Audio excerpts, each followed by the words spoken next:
What is going on, members of the Shy Guys squad and MPL fans alike? My name is Dan, head coach of your St. Louis Sableyes in the MPL Season 2, and we are here currently undefeated, 2-0 with a positive 4 differential against Eric.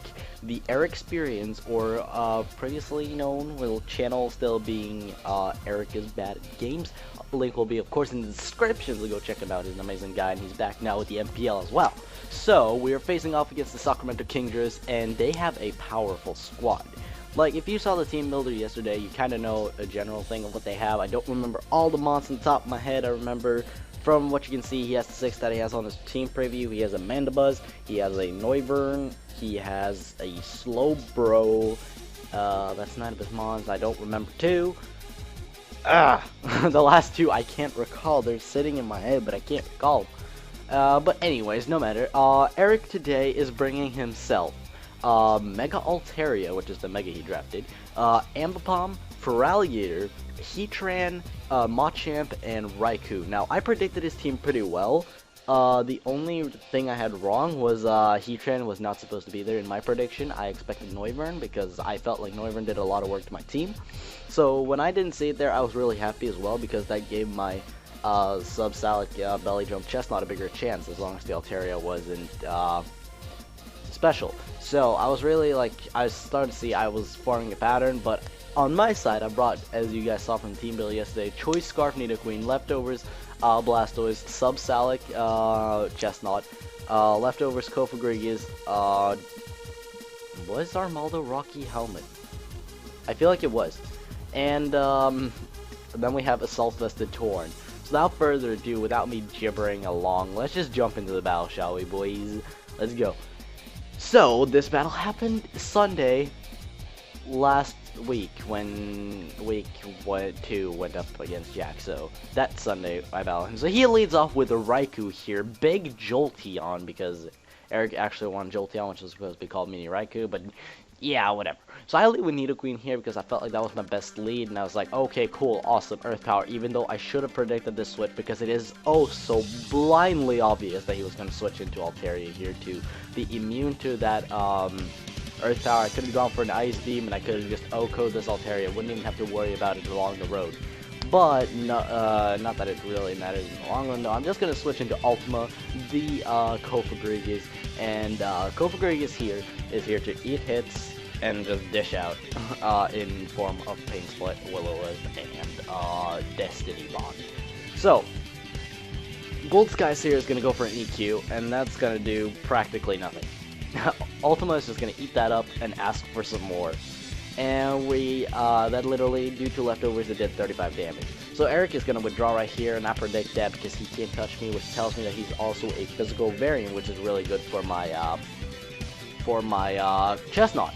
So I'm going to go for a knockoff here, and that's going to remove Central AC's Choice Scarf, which also made me feel really happy about myself because he's trying to run this 2 weeks in a row, and I was like, okay, Choice Scarf. He's going to go for an attack. He went for the Stealth Rocks. And I didn't really expect that, but Choice Scarf Stealth Rock, I've tried it before myself, so who knows. I thought he would go for like a Fire Blast or something, so I went for Pain Split. Gained 1 HP out of that, plus my leftovers, so around 11 HP, I think. Yeah, 11 HP. So I'm almost back at full, and he's going to withdraw the Central AC, and I figured he would do something like that, so I just went for another knockoff, just to be on the safe side of things, and Big Jolteon comes in. I was pretty happy about that, because I figured that Raikou was going to be either a Scarf or a Specs variant, and seeing as Heatran was Scarf, Jolteon was indeed Choice Spec, and I was really happy to know that I knocked off its item, because that put me in a safer position where I knew I could take Shadow Balls from this thing. I knew I could practically take anything from it, and that made me feel really comfortable. Despite me getting a Pedestal drop here, I just go for Destiny Bond, because that means that he either has to switch, or if he takes me out, I'm taking something with me. Which is why I love Kofagrigus. Take one, go for Destiny Bond, and then do something. So, I just went for Destiny Bond, as he is going to go for Volt Switch. He knows the Shadow Ball can kill, but he wants to preserve his Raikou for a bit longer down the line. So, I'm going to go for Pain Split here, because I figured he would switch. I didn't actually expect the Volt Switch, but that's just better for me, because I live, and I will do a lot of damage to this Altaria, as well as getting HP recovery back. And seeing as I know this thing is physical, my special drop is not that important. and I'm gonna be right back after, I guess, the original EQ. No, I'm technically wrong. But I'm gonna withdraw Ultima because Ultima is still valuable, and I don't want to sack it outright yet. So I sent in the misnamed Fortissimo. Thanks, Skyler. But it's whatever. So he's gonna go for a Dragon Dance here, and I could have stayed and gone for a Will-O-Wisp. That would have been a pretty cool. That would have been a pretty ideal play too. But not to worry though, because Fortissimo is here and he's ready to rock and roll. Altaria goes for the return and confirms that I was Rocky Armor. I go for the Iron Tail and bada boom! Ah, look at that! Armaldo just took down the Altaria. Shout out to Armaldo. Respect to him. So Eric is gonna send in Florida Man right here, the Alligator. And I'm going to withdraw because I feel like Fortissimo still has use, like he can be Death Fodder along the line, and I can send in my Katara, my physically offensive Blastoise, to wall out this D-Dancing Gator. Now, what I should have done is just stayed in and just gone for an attack and see what happened. But I decided to switch out. I decided to switch into my Blastoise because I knew that my Blastoise could take on anything this Gator wanted to do. As from the team builder yesterday, we saw that Gator has a 6.3% chance to OHKO at +4 with Crunch, so a bit higher with, you know, Earthquake, but still. Blastoise is here to eat it up, and he's at +1 currently right now. I'm trying to get that Scald Burn, as he's just going to go for another Earthquake, which is a bit unfortunate on my end, because he's going to get a pretty high roll right there, and it's going to put me at 26 HP, as I'm going to go for a Rapid Spin, not a Scald, because I don't want these hazards on my field, and Armaldo can still switch in. So Blastoise has currently actually done its job, tried to weaken it. Unfortunately, I did not get the Scald Burn, which would have been very ideal. Now, Alligator is going to go for the Waterfall and take my Katara out. Blastoise, you served your purpose. You try to wall out the Gator. You got the Stealth Rocks off the field. You've served the squad well. Good job. So I said to Maria here, my Choice Scarfer. This practically confirms for him that I am Choice Scarf because I did outspeed his +1 Gator. I take him out with a Thunderbolt, so good job, Maria. Respect to you. Now, here he switches into Forearms, which is his Machamp. And this thing is such a problem. Like, I didn't expect it to be a huge problem because I had Monster deal with, like, Ultima could just neutralize its no guard. I didn't really expect him to go for knockoff. I was more so predicting somewhere along the lines of an Ice Punch, and that's why I switched out. And he also got the crit. Not that I think it matters because Machamp is pretty strong, and it's super effective. But it's not stab, so it could have mattered, could not have mattered. So I sent in Chaser here, you know, Chaser doing chasing things, chasing the tornadoes. And I go for an Air Slash, doing about 40-45%, as he goes for an Ice Punch. And right now, I was yelling to myself, fuck Machamp. Like, I was saying when I was playing, fuck a Machamp. That's some bullshit.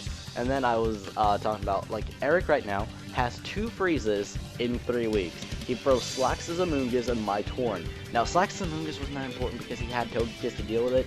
But the thing is, when it came to my, well, he got it on an Ice Beam and then an Ice Push. Now, the thing with Torn is it's one of my win cons, and it's frozen, so that kind of sucks for me. So I'm just going to go for an Earth Power here with Nidoqueen, and it was a roll to take it out, and it didn't. So now my Nidoqueen has to take unnecessary damage and take a lot of it. Luckily for me, Maria does not get frozen. She's not about that life. She's too hot for the freezes. I'm just kidding, But she is, she's not going to get frozen and take out this Machamp, because fuck Forearms. Fuck Forearms, go die.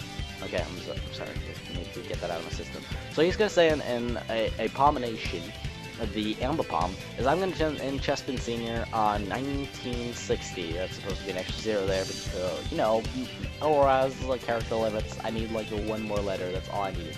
So he's going to go for Fake Out and get a fucking crit! Jesus! It's like, is this, like, some punishment for me doing good this season? God. But he's going to send in Big Jolteon here, as I'm just going to go for a Drain Punch after pressure. I'm just going to go for a Drain Punch here, and I'm going to get a lot of HP recovery from that, because Big Jolteon is not really that bulky, so I'm going to get a lot of HP out of that. privately taking max crit damage. And he's gonna go for an HP Ice and put me in yellow, as I'm just gonna go for another Drain Punch and take this big Jolteon out. So there you go, Chestnut. Good job. Bringing the first game, you already taken lives. Good job. So, excuse me. Eric's gonna send out Abomination, and I don't want to let Chestnut take another fake out. I could have potentially put myself soccer, who knows. So, I send in Torn, and this is where I'm like, okay, Torn, you have one chance. If you break out, hit the Focus Blast, we take this thing. God damn it. No. You see, Torn, he's a bit tired right now, and I've worn him out over the last 2 weeks with 5 kills. So he was just too worn out. He wasn't hot enough to break out, thaw out of that ice. So unfortunately my Torn goes down, but it's still okay.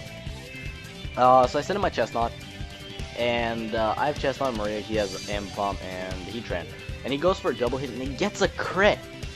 And this right here is where I realized I've lost, because he has a Heatran in the back. That double hit is gonna KO my Chestnut, which sucks. Like it's whatever, but it sucks. So that means that he can just switch out now into Heatran, and I already knew he was gonna do that. So I was just gonna go for an Earth Power here with Nidoqueen, just to secure the KO, not risk anything like Sludge Wave or Thunderbolt or Ice Beam for that matter. Ice Beam would be retarded. Thunderbolt, Sludge Wave would also be retarded, but you know. So I go for the Earth Power.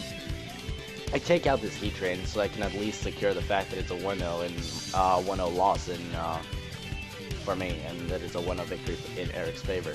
But he can just now send in Abomination, go for a fake out, and that's going to be game. Now I am a bit disappointed because I held the momentum. The momentum was mainly mine in the battle until Torn got frozen. I started to lose some momentum around that part. Sorry about the curse, by the way. I started to lose some momentum around that part, and that really sucks. But it wasn't the biggest factor. It was when Chestnut got critted. I did some calculating a little bit later, and I saw that it was a potential roll, but it was a pretty like low chance for him to take me out. I think he needed 2 max or something, or like he needed 2 high rolls on a double hit to take me out. So I was really upset when I saw the crit, because I already realized, like, I still tried with what I had, but I only had a Nidoqueen with Choice Scarf, and he had a fake outer. So biggest mistakes of this game, I guess, is when I switched into Nidoqueen attempting the roll when I should have gone into something else, and then tried to weaken the Machamp a little bit more to see like if I could get a perfectly clean switch in with Nidoqueen. That's one misplay I did, but that's probably the biggest misplay I did. But what upsets me is just the fact that Torn got frozen and Chestnut got critted. That really costed me the game. But good game to you, Eric. You definitely deserve to get a win now. You've been trying to pull yourself out of this stupidity right now. You've been on a pretty harsh losing streak. You lost 2-0 to Slacks with his Amoonguss and Togekiss with Paraflinch, and you lost to Rissy just stomping you. So you beat me right now. Good game to you, man. Definitely deserve it. I'm a bit upset that the freeze and the crit mattered, because I think I would have had the game if you didn't get it. But it's the game we play. We get hacks. It happens sometimes, and sometimes you get hacked again. Sometimes you are the one holding the hack. So whatever shot you do, I guess this is payback for me when I battled Dench, that he missed all those Hydros and all those important moves that he could have got me with. But yeah, so I want to thank you guys so much for watching. If you have enjoyed, don't forget to hit that like button down below, as your support is greatly appreciated. And also, if you are new and you want to show your support to the Shy Guys squads and the Shy Guys squads actually. God, I'm stupid. But if you want to show your support to the Shy Guys squad and the St. Louis Sableyes, then don't forget to hit that subscribe button, because you're all welcome here. We all treat you like a family. I will do my best to respond to your comments, and all support here on the channel is greatly appreciated.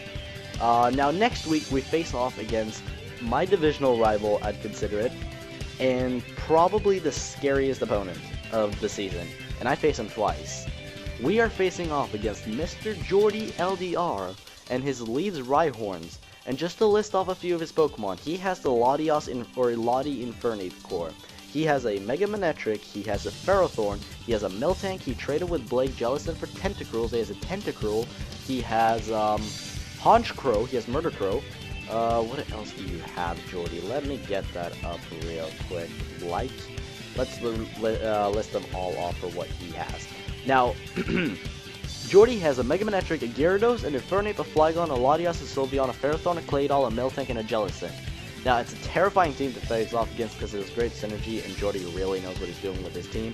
Now, so, with that, I want to thank you guys for watching, and I'll see you guys next time. Goodbye.